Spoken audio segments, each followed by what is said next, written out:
साथियों नमस्कार। कैसे हैं आप सब लोग? उम्मीद करते हैं स्वस्थ और मस्त होंगे और बेहतरीन तैयारी आपकी चल रही होगी। तो हम ये बात करने वाले हैं इस वीडियो में कि ओवरऑल अभी आपको क्या करना है, आपको कौन सी गलतियां नहीं करनी है इस समय, और आपको किस तरीके से अपनी तैयारी को मजबूत करना है। क्योंकि अब तैयारी तो हो गई, जो होना था वो तैयारी आपकी हो चुकी है। अब इसे मजबूत ही किया जा सकता है, और मजबूत करेंगे तो निश्चित ही 8 से 10 नंबर बढ़ते हुए नजर आएंगे। 8 से 10 नंबर इस समय बढ़ जाने का मतलब है कि सीधा सीधा आपका सिलेक्शन यानी कि आपकी वर्दी आपका इंतजार कर रही, तो इंतजार कर रही। लेकिन उससे पहले आप चैनल को सब्सक्राइब कर ले। आपने देखा होगा आपके रेडियो ऑपरेटर संबंधी सारे डाउट हमने जो है क्लियर किए हैं, वो चाहे जॉब प्रोफाइल हो या फिर कोई भी डाउट रहा है इस चैनल पर क्लियर किया गया है। तो आप बिल्कुल जो है ये करिए कि इसको सब्सक्राइब कर लीजिए अभी तुरंत के तुरंत। ठीक है, अब बात करते हैं कि आपको ऐसा क्या करना है, कौन सी गलतियां लास्ट टाइम नहीं की जाती हैं जिनसे आप सिलेक्शन ले सकें।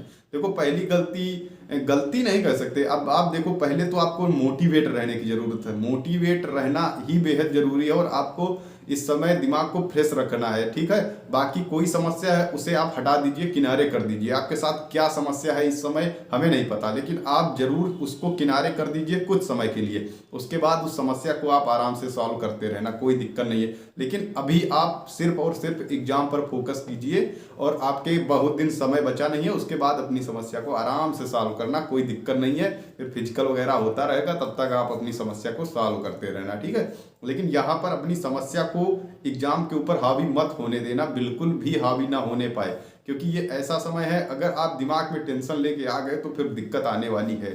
ठीक है, ये इससे एकदम बच के रहना है। और दूसरी बात कि आपको एक जैसे कि 22-23 तारीख के बाद मॉक टेस्ट लगाना बिल्कुल बंद कर देना है। आप मॉक टेस्ट बिल्कुल ना लगाएं, हमारा ये मानना है। बाकी आप अगर लगाते हैं तो अपने रिस्क पे लगाएं, क्योंकि अगर आपका स्कोर कम हुआ तो आपके लिए निश्चित ही दिक्कत आएगी। अगर आपको लग रहा है कि हम तो 370, 360, 350 कर सकते हैं, तो आप लगा सकते हैं, ऐसी कोई बात नहीं।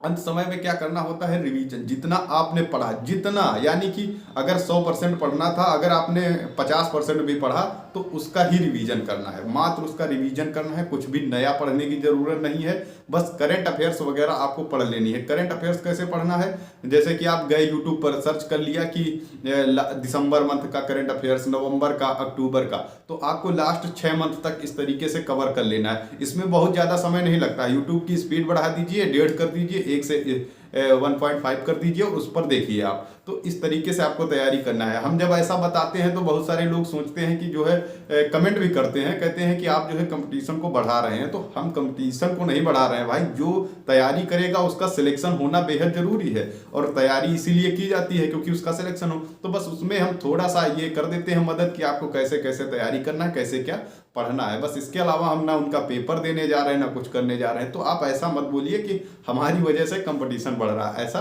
कुछ नहीं है। ठीक है, तो आपको क्या करना है, जो है यूट्यूब से पढ़ते जाना है करंट अफेयर्स बस मंथ वाइज चलिए, और मंथ के साथ साथ आपको कुछ जो सब्जेक्ट हैं, जैसे कि हमने बता रखे हैं, करंट अफेयर्स वाला वीडियो उठा के देखना, जो हमने टॉपिक बता रखे हैं उन पर जो है आप जरूर फोकस कर लेना। वहां से संभवतः क्वेश्चन आपको देखने को मिलने वाले। और जब आप टेस्ट दे रहे हो, यानी वहां पर जब एग्जाम हॉल में बैठे हो, तो पहले तो प्रेशर नहीं आने देना है अपने ऊपर, और सबसे पहले उस टॉपिक को उठाना है जो आपको सबसे आसान लगता है। जैसे कि हिंदी में सबसे पहले आपको जाना है, और हिंदी में 40 में जब आपका स्कोर 36, 37, 38 हो जाएगा तो आपके अंदर एक अलग ही कॉन्फिडेंस आएगा। उससे क्या होगा ना, जब अलग कॉन्फिडेंस आता है तो आपके जो क्वेश्चन होते हैं रीजनिंग, जैसे कि रीजनिंग आपने देखा कि जो है कोई सवाल नहीं आता है, लेकिन जब आपका कॉन्फिडेंस लेवल हाई होता है तो वो क्वेश्चन भी आने लगता है। एक कठिन से कठिन क्वेश्चन जो है बहुत आसानी से सॉल्व होने लगता है। तो आपको क्या करना है, सबसे पहले जाना है हिंदी की तरफ। उसके बाद आप जा सकते हैं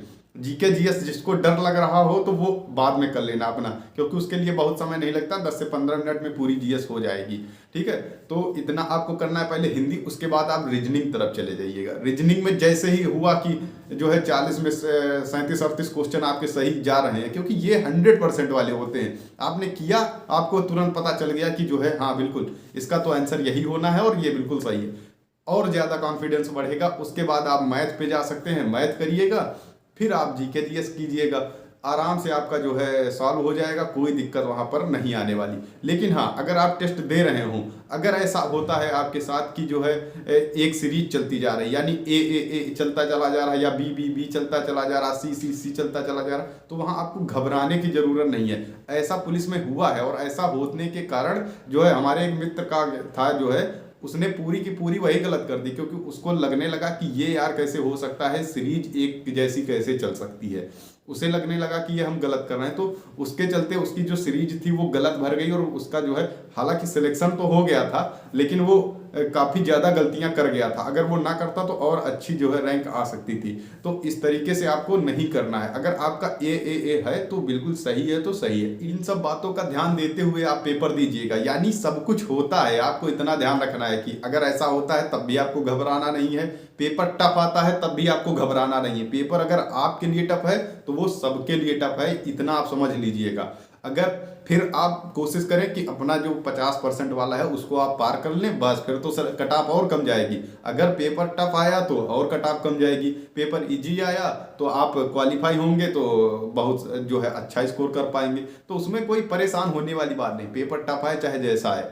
और जो है पेपर टफ वैसे तो आने वाला है नहीं, लेकिन आप अगर आता है तो बिल्कुल आप तैयार रहें, बिल्कुल वहाँ परेशान होने की ज़रूरत नहीं है। ठीक है, यू कैन डू इट, आप कर सकते हैं, बिल्कुल कर सकते हैं। आपके अलावा और कोई कर भी नहीं सकता, आप इतना सोच लीजिए। कंपटीशन मत देखिएगा कभी कितनी भीड़ है, भीड़ तो होती ही है, भीड़ होना भी जरूरी है, भीड़ नहीं होगी तो फिर मजा नहीं आएगा। भीड़ तो रहेगी, लेकिन उनमें से आपको निकल के आना है। तो आपको निकल के आना है तो आपको कुछ ना कुछ तो बेहतर करना होगा, कुछ ना कुछ तो अलग करना ही होगा। जैसे हमने बताया था जब सेफ इसको लगाया था कि एवरेज से थोड़ा सा ऊपर हमने लगाया था, तो एवरेज में हमने उनको छोड़ा था जो लोग यही सब पढ़ रहे हैं और अपना एवरेज में रुक जाएंगे, जाके अपना 230 40 50 पर जो लोग रुक रहे होंगे वो अपना बाहर हो जाएंगे। यही होता है एवरेज। एवरेज से जो ऊपर उठ गया बस हो गया। यानी कि जैसे कि क्वेश्चन पूछ लिया 2 + 2 तो 4, ये तो सबको पता है, लेकिन उन्हीं में से एक कठिन क्वेश्चन आ जाए जो जिसने उसको कर लिया वो सिलेक्ट हो जाता है। तो यही सब चीज़ें हैं, बाकी कोई परेशान होने वाली बात नहीं है। किसी को कोई दिक्कत है तो नीचे कमेंट कर सकते हैं।